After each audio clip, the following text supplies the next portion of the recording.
2 மாதமாக சம்பளம் தராததால் 30 லட்சம் ரூபாய் மதிப்புடைய லாரியை ஓட்டுநர் தீ வைத்து எரித்த சம்பவம் சேலத்தில் பரபரப்பை ஏற்படுத்தியுள்ளது.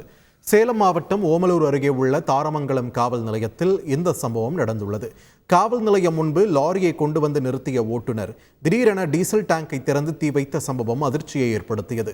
மளமளவென லாரி தீப்பற்றி எரிந்த நிலையில் வழக்கு ஒன்றுக்காக அருகில் நிறுத்தப்பட்டிருந்த டிப்பர் லாரிக்கும் தீ பரவி அந்த லாரியும் தீயில் கருகியது. உடனே சம்பவ இடத்திற்கு தீயணைப்பு துறையினர் வரவழைக்கப்பட்டு தீ அணைக்கப்பட்ட நிலையில் தப்பியோடிய லாரி ஓட்டுநர் குறித்து போலீசார் விசாரணை நடத்தினர். விசாரணையில் லாரி ஓட்டுநர் வேலூரைச் சேர்ந்த ரமேஷ் என்பதும் 2 மாதங்களாக லாரி உரிமையாளர் சம்பளம் தராததால் பொங்கல் பண்டிகை கொண்டாட முடியாத விரக்தியில் லாரிக்கு தீ வைத்ததும் தெரிய வந்துள்ளது.